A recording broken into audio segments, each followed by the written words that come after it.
की managerial personal of the company. ये जो डेफिनेशन है, सबसे पहले तो मैं बता दूं ये कितने मार्क्स का आएगा एग्जाम में।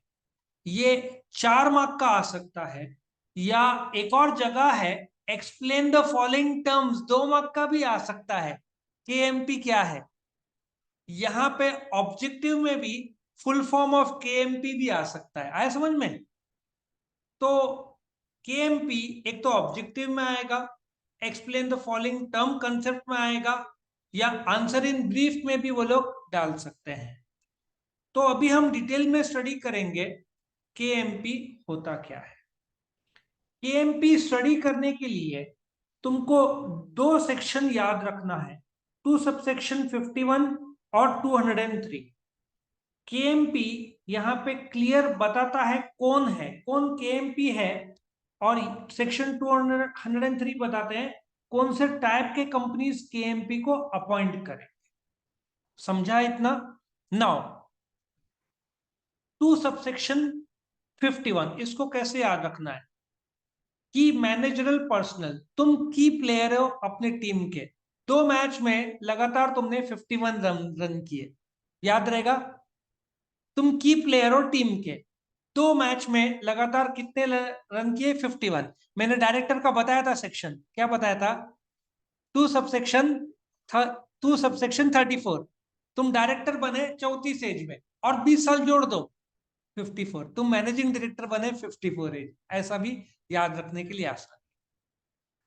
अब 99% लोग सीईओ और मैनेजिंग डायरेक्टर को सेम मानते हैं। ये बताने के लिए मैं आपको रिलायंस का एक पहले डायरेक्टर के लिस्ट के पास ले जाऊंगा। ये रिलायंस इंडस्ट्रीज लिमिटेड के 4, 8, 12 और 2, 14 डायरेक्टर्स है। किसके? Reliance industries limited.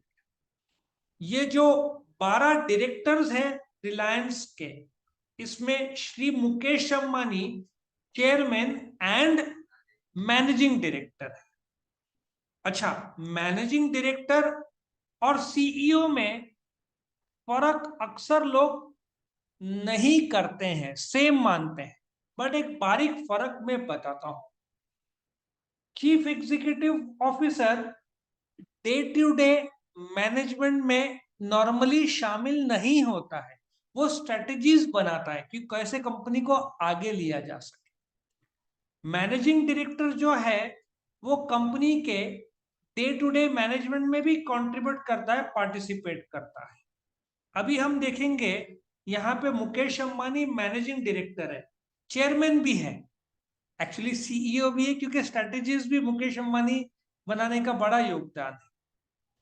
सो बोलने का तात्पर्य यह है कि if you are the managing director, automatic आप की मैनेजरल पर्सनल।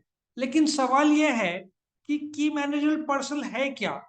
जो फैसले लेते हैं, जो कंपनी को स्मूथ फंक्शनिंग में पार्टिसिपेट करते हैं, जो कंपनी के गोल बनाते हैं, जो कंपनी को चलाने में मदद करते हैं। तो उसमें सीईओ, रिलायंस में सीईओ नहीं है बट मैनेजिंग डायरेक्टर। क्या दोनों हो सकते हैं? The answer is yes. अब सवाल ये कौन किसको रिपोर्ट करेगा? यदि रहा तो सीईओ के अंडर आएगा MD, managing director. Managing director will take orders from the CEO. समझा? लेकिन managing director day to day management में शामिल है, सीईओ डिसीजन स्ट्रेटेजीज बनाने में शामिल। और ये लोग सब रिपोर्ट करेंगे, सीधी बात है, शेयर होल्डर्स को। अल्टीमेटली शेयर होल्डर्स कंपनी के मालिक है ना। सो आई होप यू अंडरस्टैंड। पहला सीईओ, मैनेजिंग डायरेक्टर और manager. Next company secretary.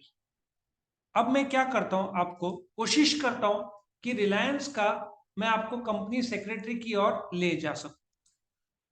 Reliance का मेरे पास एक बहुत अच्छा लिस्ट है रिलायंस इंडस्ट्रीज लिमिटेड के बारे में।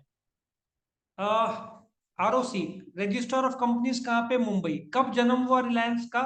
8 मई 1973। लास्ट ईजीएम कब हुआ? 29th। लेकिन हम क्या देखेंगे, रिलायंस के की मैनेजर पर्सन का लिस्ट मिलता है क्या अपने को, वो अपन देखेंगे। देखो यहाँ पे यहां पे मैंने कहीं पे कोशिश किया, ये रहा, यहाँ पे मुझे मिला था। मैं वापस एक बार आपको बताने की कोशिश कर रहा हूँ की मैनेजरल पर्सनल कौन कौन है रिलायंस के। देखो ये रहा की मैनेजरल पर्सनल, कहाँ गया, आई होप यहाँ पे मुझे मिल जाए। द की मैनेजरल पर्सनल, आलोक अग्रवाल कौन है, CFO, Savitri Parekh as company secretary and Shrikant Venkatacharya as CFO. अब यहाँ पे देखो आप रिलायंस का, ठीक है, ये रहा कंपनी सेक्रेटरी कौन है रिलायंस की, सावित्री पारेख, यहाँ पे नाम दिया है ना, कहाँ पे दिया है, नीचे दिया हुआ है Savitri Parekh as the company secretary, ठीक है। उसके बाद होल टाइम डायरेक्टर, अभी होल टाइम डायरेक्टर का भी एक लिस्ट बताता हूं। ये जो एग्जीक्यूटिव डायरेक्टर है ना, यहाँ पे एग्जीक्यूटिव डायरेक्टर, ये नॉर्म, पहले डायरेक्टर फिर एग्जीक्यूटिव डायरेक्टर, पहले एग्जीक्यूटिव पहले डायरेक्टर फिर होल टाइम डायरेक्टर और फिर एग्जीक्यूटिव डायरेक्टर, ये लोग होल टाइम डायरेक्टर है। निखिल मेसवानी, हीतल मेसवानी, ये लोग होल टाइम डायरेक्टर है। प्रसाद और कपिल, है ना। सो होल टाइम डायरेक्टर जो फुल टाइम डायरेक्टर्स है कंपनी के, ये लोग कहीं और जॉब नहीं कर सकते, एक ही जगह पे जॉब कर सकते हैं। चीफ फाइनेंशियल ऑफिसर वो भी मैंने बताया था, कौन है चीफ फाइनेंशियल ऑफिसर, आलोक अग्रवाल और श्रीकांत वेंकटाचारी, भाई फिनेंस की बात है ना। सो की मैनेजर पर्सन कौन होगा, सीईओ या एमडी या मैनेजर। अच्छा, मैनेजिंग डायरेक्टर रहा तो जनरल मैनेजर नहीं हो सकता, दोनों एक साथ नहीं है हो सकता। जनरल मैनेजर है तो मैनेजिंग डायरेक्टर की जरूरत नहीं है। कंपनी सेक्रेटरी अपने देखा, whole time director, whole time director का आगे का स्टेप है एग्जीक्यूटिव डायरेक्टर, मतलब जो executive director automatic whole time director है। चीफ फाइनेंशियल ऑफिसर देखा, और any officer as may be prescribe, जो उन लोग को लगता है वो लोग प्रिस्क्राइब करते। लेकिन ये की मैनेजरल पर्सनल, ये 5 कैटेगरी के हो सकते हैं, डू यू एग्री। लेकिन कंपनीज एक्ट 203 बोलता है लिस्टेड कंपनी, लिस्टेड कंपनी कौन है, जो शेयर बाजार में जिसके शेयर्स खरीदे बेचे जा रहे हैं। क्या रिलायंस लिस्टेड कंपनी है, हाँ, उसके शेयर्स बेचे जा रहे हैं, खरीदे जा रहे हैं। और पब्लिक कंपनी, उनके लिए कंपलसरी है द मैनेजिंग डायरेक्टर। अभी हम रिलायंस का एग्जांपल लेते हैं, तो ये एग्री रिलायंस लिस्टेड कंपनी है, क्या उनके पास मैनेजिंग डायरेक्टर है, Mukesh Ambani is the managing director, कायदा नंबर 1 फुलफिल हुआ, क्योंकि रिलायंस पब्लिक लिमिटेड है, लिस्टेड भी है। फिर हम देखते हैं दूसरा, अ कंपनी सेक्रेटरी, क्या रिलायंस की कंपनी सेक्रेटरी है, हमने देखा था सावित्री पारेख, ये कौन है, कंपनी सेक्रेटरी।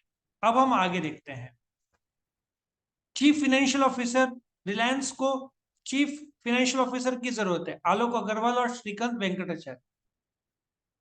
आई होप समझ में आ रहा है, जो भी लिस्टेड कंपनी है उसको एमडी या सीईओ या मैनेजर, तीनों में से कोई भी एक होना जरूरी है। कंपनी सेक्रेटरी होना जरूरी है, सीएफओ होना जरूरी है। और जो whole time key manager person है, वो can hold office more than company at the same time without the permission of the word, none of the, मतलब यदि तुमको और एक कंपनी में की मैनेजर पर्सन बनना है, तो तुमको, फॉर एग्जाम्पल ये रिलायंस के बोर्ड ऑफ डायरेक्टर्स है, 1 2 3 4 8 12 14, किसी और को जो होल टाइम डायरेक्टर है, जैसे मैनेजिंग डायरेक्टर है मुकेश अंबानी को, और कहीं पे भी की मैनेजर पर्सन बनना है, तो ये बोर्ड से पहले परमिशन लेना होगा, ठीक है। और ये लिस्ट है देखो, की मैनेजर पर्सन का, सीईओ, एमडी, होल टाइम, ये any other officer as may be prescribe. आया समझ में। इस की मैनेजर पर्सनल में सबसे पहला रोल किसका रहेगा, एमडी। वो हम अगले वीडियो में देखेंगे कि एमडी क्या है। की मैनेजर पर्सनल समझ में आया। 2 सबसेक्शन 51 क्या करता है, डिफाइन करता है। 203 बोलता है कौन से दो कंपनीज, लिस्टेड कंपनी और पब्लिक लिमिटेड कंपनी को क्या क्या, कौन कौन से की मैनेजर पर्सनल। अच्छा फर्क समझो, ये 1 2 3 4 5 की मैनेजर पर्सनल है, लेकिन ये 1 2 3 कंपलसरी है लिस्टेड कंपनी और पब्लिक कंपनी की। फर्क समझा? ये 5 की मैनेजर पर्सन माने जाएंगे, लेकिन ये 3 होना चाहिए, लिस्टेड और पब्लिक लिमिटेड। क्लियर सबको?